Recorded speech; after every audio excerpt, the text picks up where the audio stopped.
আবার আসতেছে বিশ্ব ঠেলাঠেলি দিবস। কি দিবস? 14ই ফেব্রুয়ারি। মায়েরা বোনেরা খবরদার, 14ই ফেব্রুয়ারি আমাদের জন্য নয়। ভাই যারা এসেছেন খবরদার, বোনদেরকে ওই দিন বের হতে দেয়া যাবে না।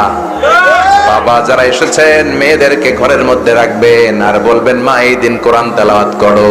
কি করবা? এই দিনে কোরআন খতম দাও, বের হবা না। আমার মাইকের আওয়াজ যত মায়েদের কানে যায়, বোনেদের কানে যায়, খবরদার 14ই ফেব্রুয়ারিতে বের হবা না, অশ্লীলতা করবা না, উল্টাপাল্টা করবা না। ওই দিন উল্টাপাল্টা করলে, উল্টাপাল্টা খাইলে হজম হবে না, বদ হজম হবে, কয়েকদিন পরে বমি বমি ভাব হবে। চিল্লায় বলেন ঠিক কিনা? এজন্য 14ই ফেব্রুয়ারির সাথে মুসলমানদের কোনো সম্পর্ক। ভালোবাসারে আল্লাহ 100 টুকরা করলেন, 100 টুকরার ভালোবাসার 99 টুকরা আল্লাহ নিজের মধ্যে রাখলেন, 1 টুকরা ভালোবাসা বিশ্বের সবার মধ্যে দিলেন। তারপরেও দেখেন আমাদের মধ্যে কত ভালোবাসা। আপনি কত লাভ স্টোরি শুনবেন, কত ভালোবাসার গান শুনবেন, কত ভালোবাসার ঘটনা শুনবেন, অভাব নাই।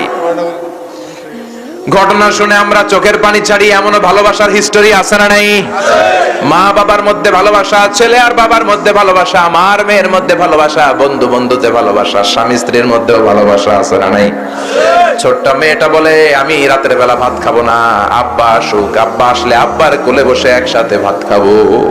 কি ভালোবাসা! চিল যখন মুরগির বাচ্চারে ছো মারতে আসে, মা মুরগিটা কি করে দেখবেন? মুরগির বাচ্চারে কখনো ধরতে গেলে দেখবেন মুরগির মা কি করে, ঠিক কি না? ওই মুরগির মায়ের পেটের ভেতরে ভালোবাসা ঢুকাইয়া দিল কে? পত্রিকার ফিচারে আমরা এমনও দেখেছি, বন্যার পানিতে এলাকা সয়লাভ, মা ছোট্ট একটা টুকরির মধ্যে কলিজার টুকরা সন্তানটাকে ধরে পানির মধ্যে ডুবে ডুবে পানি খেয়ে খেয়ে মা নিজে শেষ, কিন্তু বাচ্চা মরে নাই, আছে না নাই? বাচ্চার ভালোবাসায় মা জীবনটারে বিসর্জন দিয়েছে। তো 1 টুকরা ভালোবাসার নমুনা যদি পৃথিবীতে এমন হয়, ওই 1 টুকরা তো আমি একা পাই নাই, আমরা সবাই পেয়েছি। 1 টুকরার ছিটে ফোটা ভালোবাসার নমুনা যদি এমন হয় যে আল্লাহর মধ্যে আল্লাহ 99 টুকরা ভালোবাসা রহমত রেখে দিয়েছেন, ওই আল্লাহর মধ্যে ভালোবাসা বেশি না কম? আল্লাহ তুমি দয়ার সাগর রহমানুর রহিম, তোমার দয়ায় পূর্ণ আমার সারা নিশিদিন, তোমার দয়ায় পূর্ণ আমার সারা নিশিদিন। চিল্লায় পড়েন আল্লাহু আকবার। এজন্য আল্লাহ বলেন, গোলাম আমার প্রিয় বান্দাদের প্রথম গুণ আত-তাইবুনা, তওবা করবে কার কাছে? বিশ্বনবী বলেন, আত-তাইবু মিনাজ যামবি কামাল্লা যামবালা, তওবার মতন যদি কেউ তওবা করে, মায়ের পেটে বাচ্চা বেরোলে যেমনি ওই বাচ্চার আমলনামায় গুনাহ থাকে না, তওবা কবুল হয়ে গেলেও ওই বান্দার আমলনামায় কোনো গুনাহ থাকে না। আবার বিশ্বনবী বলতেন, কুল্লুকুম খাত্তাউন, তোমরা সবাই পাপী। আমরা কি? আরো জোরে বলেন। নিজেরা যে পাপী এটা কইতেছেন না, দেখছেন? আমাদের চেয়ে বড় পাপী আকাশের নিচে জমিনের উপরে আছে, এমন কোন পাপ নাই যে আমরা করি নাই। চিল্লা এখন ঠিক কিনা? এজন্য বিশ্বনবী বললেন, কুল্লুকুম খাত্তাউন, তোমরা সবাই পাপী, আমরা সবাই কি? ওয়া খায়রুল খাত্তাইন আত-তাওয়াবুন, আর এই পাপীদের মধ্য থেকে সবচেয়ে ভালো পাপী যেই পাপী পাপ করার পরে তওবা করে কার কাছে? বিশ্বনবী বললেন, আল্লাহি লা আস্তাগফিরুল্লাহ ওয়া আতুবু ইলাইহি আকসার মিন 70 মাররা ফিল ইয়াউম, আমি বিশ্বনবীর আগের গুনাহ মাফ, পরের গুনাহ মাফ, তারপরেও আমি বিশ্বনবী প্রতিদিন 70 বারেরও বেশি তওবা করি। কয়বার? আর জোরে বলেন কয়বার? প্রতিদিন 70 বারেরও বেশি বিশ্বনবী তওবা করতেন। যেই নবীর আগে কোনো গুনাহ নাই, পরেও কোনো গুনাহ নাই, তো নবী যদি 70 বার তওবা করে, আমাদের কয় হাজার বার করা দরকার? বিশ্বনবী বলেন, সারাদিন আমি আল্লাহর জিকিরে থাকি, তওবা ইস্তেগফারে থাকি। শুধু বিশ্বনবী টয়লেটে ঢুকলে তওবা করতে পারতেন না, জিকির করতে পারতেন না। এইজন্য টয়লেট থেকে বের হয়ে প্রথমে বিশ্বনবী বলতেন, গফরানাক, মানে আল্লাহ তোমার কাছে ক্ষমা চাই। এজন্য তওবা করব কার কাছে? তওবা করার কিছু প্রসিডিউর আছে না নাই? তওবা কবুল হওয়ার প্রথম শর্ত, আপনি আল্লাহর কাছে গুনাহ স্বীকার যাবেন। You have to acknowledge your scene.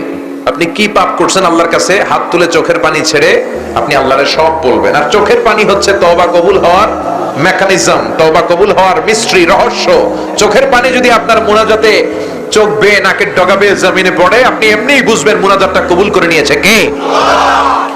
বিশ্বনবী বলেন, 2টা পানির ফোঁটা আল্লাহর কাছে বড় প্রিয়। এক নম্বরে জিহাদের ময়দানে রক্তের ফোঁটা, 2 নাম্বার মুনাজাতের সময় চোখের পানির ফোঁটা। অনুশোচনার চোখের পানি চোখ দিয়ে নাকের ডগাবে জমিনে পড়ার আগে ওই বান্দার জীবনের সব গুনাহ মাফ করে দেয় কে? এজন্য বিশ্বনবী বললেন তওবা করবা, বেশি বেশি তওবা করো, তাওবাতান নাসুহা করো, তওবার মতো তওবা। তওবার মতো তওবা করলে জীবনের সব গুনাহ মাফ করবে কে? তওবার 1 নাম্বার শর্ত, আপনি আপনার সব গুনাহগুলো স্বীকার যান। আল্লাহরে বলবেন, আল্লাহ আমি আপনার গোলাম, গোলামের ঘরের গোলাম, বান্দির ঘরের গোলাম, আমার 14 গোষ্ঠী আপনার গোলাম। আমার চাইতে বড় গুনাহগার দুনিয়াতে কেউ নাই, এমন কোন গুনাহ নাই আমি করি নাই। সগীরা কবিরা, জেনে না জেনে, ইচ্ছায় অনিচ্ছায়, বন্ধুর পাল্লায় পড়ে, শয়তানের ধোকায় পড়ে সব গুনাহ আমি করেছি। আমার গুনাহ মাফ করে দেওয়ার মতো কেউ নাই তুমি ছাড়া। আমাদের গুনাহগুলো মাফ করে দেয় কে? এই জন্য তওবা কবুলের প্রথম শর্ত অ্যাকনলেজমেন্ট, স্বীকারোক্তি, আল ইকরা। আপনি স্বীকারোক্তি দিবেন। 2 নাম্বার শর্ত হচ্ছে রিপেন্টেন্স আর নাদামা। আপনি অনুতপ্ত হবেন। সাইয়েদনা আদম তাই করলেন, স্বীকার করলেন আল্লাহ আমি জুলুম করেছি, আর অনুতপ্ত হলেন। ওনার গুনাহ ক্ষমা করে দিল কে? সাইয়েদনা আদম বললেন রব্বানা যালামনা আনফুসানা ওয়া ইল্লাম তাগফির লানা ওয়া তারহামনা লানাকুনান্না মিনাল খাসিরিন। পারেন না সবাই? মুখস্থ না? পড়েন পড়েন, আওয়াজ করে পড়েন। রব্বানা যালামনা আনফুসানা ওয়া ইল্লাম তাগফির লানা ওয়া তারহামনা লানাকুনান্না মিনাল খাসিরিন। আল্লাহ আমি জুলুম করেছি, অন্যায় করেছি, অপরাধ করেছি। তুমি যদি রহমত না করো, তুমি যদি মাফ না করো, তুমি যদি দয়া না করো, আমাদেরকে বাঁচানোর কেউ নাই। ঠিক কি না? তাহলে তওবার প্রথম শর্ত আপনি গুনাহ স্বীকার যাবেন, মানে অ্যাকনলেজমেন্ট।